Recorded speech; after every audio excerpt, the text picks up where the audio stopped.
wabarakatuh. Welcome to my world, everybody. How are you today?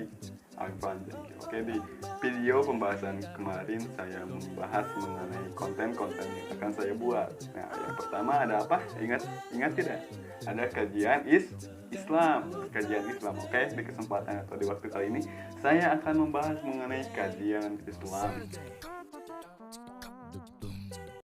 bertema mengenai kisah seorang yang bernama Barsisa, Syekh Barsisa. Nah, seperti apa alur ceritanya, seperti apa watak dan perilakunya, seperti apa makna dan pelajaran yang dapat diambil dari kisah tersebut.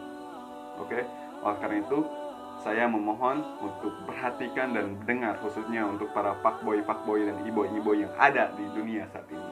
Kalian harus musnah menjadi good boy, akreditasi A+ seperti saya. Semoga para ahina dan uktina sekalian menjadi good boy dan pemuda dan pemudi yang diharapkan oleh Allah Subhanahu wa Ta'ala, bukan menjadi fuckboy yang merusak masa depan wanita, khususnya wanita yang telah dididik oleh orang tuanya untuk menjadi wanita yang solehah, tetapi dirusak oleh fuckboy dengan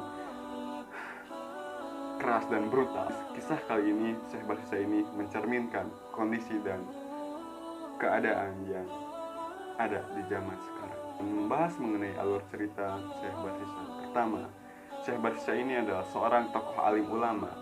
Namanya juga Syekh gitu, berarti dia adalah seorang yang bertakwa, beriman kepada Allah Subhanahu wa Ta'ala. Hari-harinya tidak lepas oleh beribadah, kegiatan beribadah, berzikir dan sebagainya, beramal soleh dan sebagainya. Syekh Barsisa ini dikenal sebagai lelaki yang kuat membentengi diri atau menahan hawa nafsunya terhadap para wanita-wanita yang bukan mahramnya, sehingga Syekh Barsisa dapat dipercayai oleh pemuda yang dimana pemuda-pemuda tersebut ingin mengikuti suatu perang di wilayah perang. Nah, pemuda tersebut mempunyai adik perempuan. Karena di wilayah tersebut tidak ada laki-laki yang dapat dipercayai selain Syekh Barsisa, meskipun keluarganya sendiri tidak dapat dipercayai selain Syekh Barsisa. Oleh karena itu, para pemuda tersebut bertekad atau mempunyai itikad untuk menitipkan adik perempuannya kepada Syekh Barsisa. Saking beriman dan bertakwanya Syekh Barsisa, sehingga Syekh Barsisa ini tidak mau menerima atau menolak tawaran yang diajukan oleh pemuda tersebut. Tapi dengan ilmu negosiasi yang ada pada pemuda tersebut, sehingga menekan dan memaksa Syekh Barsisa untuk menerima perempuan tersebut dengan satu syarat katanya. Syaratnya seperti apa?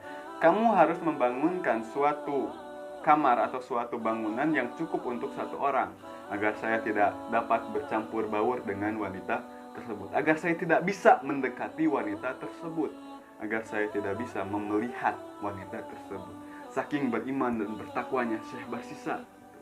Tetapi ternyata setan tidak pernah luput untuk menggoda manusia, tetapi manusia sering luput atau sering lupa dari godaan setan. Kamu ingin melihat setan? Ngaca. Kembali ke topik, sehingga tersetujuilah syarat-syarat yang diajukan oleh Barsisa, dan bangunan atau kamar tersebut sudah selesai dibangun oleh ketiga orang pemuda tersebut. Setelahnya dibangun atau setelahnya selesai dibangun, pemuda tersebut melanjutkan perjalanannya untuk mengikuti medan perang. Setelah ditinggalkannya wanita tersebut, apa yang terjadi dan apa yang dilakukan oleh Syekh Barsisa? Ternyata karena setiap manusia mempunyai kebutuhan untuk makan dan minum, Syekh Barsisa ini tidak bisa melepaskan kebutuhan manusia tersebut. Karena kepeduliannya terhadap manusia, Syekh Barsisa ini memberi makan kepada wanita tersebut. Karena saking beriman dan bertakwanya, Syekh Barsisa hanya menyimpan makanannya di depan pintu saja tanpa berkata apapun. Hanya mengetuk pintu, simpan makanan, kas kembali pergi. Setelah keesokan harinya, setan yang tidak pernah hilang semangatnya untuk menggoda manusia ini kembali membisiki Syekh Barsisa dalam menyampaikan atau dalam memberikan makanan.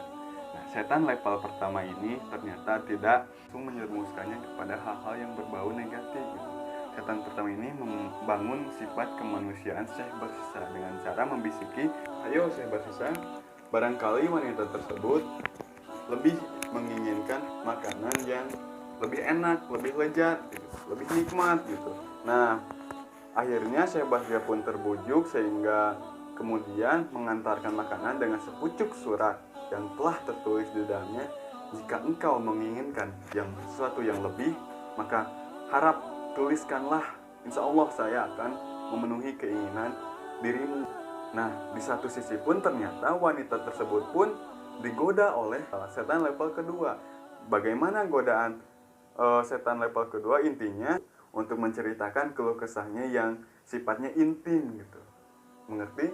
Nah, setelah itu keesokan harinya Syekh Barsisa mengantarkan makanan dengan membuka pintu, dan sembari mengantar makanannya, Syekh Barsisa ternyata mengajak atau mengobrol dengan wanita tersebut di depan pintu kamarnya. Hanya dibatasi oleh sebilah pintu. Seorang wanita tersebut berada di dalam kamarnya dan Syekh Barsisa ini berada di luar kamarnya, seperti itu. Nah, kemudian mengobrol dengan panjang lebar, dan setelah itu kembali ke rumahnya. Setelah Syekh Barsisa kembali di rumahnya, ternyata setan pun tidak sampai di sana menggoda Syekh Barsisa tersebut. Setan level ketiga ini mengajak Syekh Barsisa atau menghasut Syekh Barsisa dengan bisikan seperti ini.